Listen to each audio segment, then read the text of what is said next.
Today and tomorrow, our first reading comes from the prophet Haggai. Haggai was one of the so-called minor prophets, one of the 12. In fact, the Jews referred to him as being on the scroll of the 12. These were 12 prophets that you could take their oracles, and when you wrote them down, they all fit on one scroll. Haggai was one of the people from Jerusalem who was exiled to Babylon, and he had come back after we heard from that Cyrus the Persians' proclamation, go back and rebuild and that kind of a thing.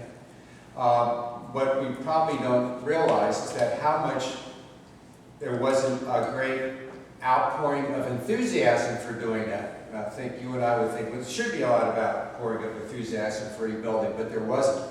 Why wasn't there? Well, in 586, when the Babylonians conquered Jerusalem, many of the inhabitants of Jerusalem had been killed. And the more important ones, they deported to Babylon. So what was left behind were all the poor people, so to speak, not the real leaders of the people. And they started getting involved with other religions and intermarrying. Remember my homily about Ezra giving nullities to everybody and getting rid of all the foreign wives and all that kinds of stuff. So they weren't really interested in that. Jewishness was starting to go out of vogue, and they were losing their Jewishness. And that's where Haggai and Zechariah, one of the other minor prophets, whom we'll hear about in a couple days, kept nodding and pushing and cajoling the people to rebuild the temple, rebuild, rebuild, rebuild.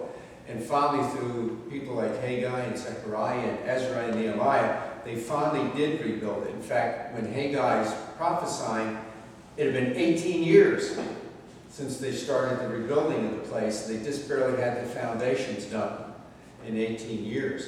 So what can this say to us today? Well, there were a lot of people in that time who were against rebuilding, one of which we read in today's Liturgy of the Hours, from chapter 66 of the book of the prophet Isaiah. Trito Isaiah has an oracle that says, "Everything is mine, says the Lord. Why would you build a house for me? I own everything. Everything is mine." But why do that? Well, ritual became very, very important for them. And ritual is very, very important for us, or you wouldn't be here at 6:15 in the morning to celebrate this Mass, would you? And to receive the Eucharist and to hear God's Word.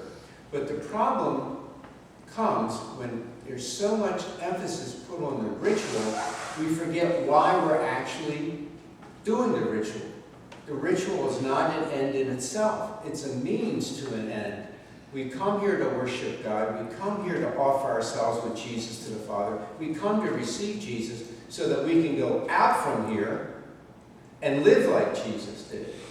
And take the word out into the streets, into our homes, into our neighborhoods, and live in the way that Jesus would want us to live.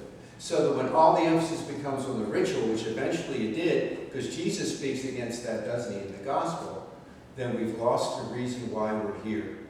We're here so the ritual will enrich us, so that we can bring Jesus to others.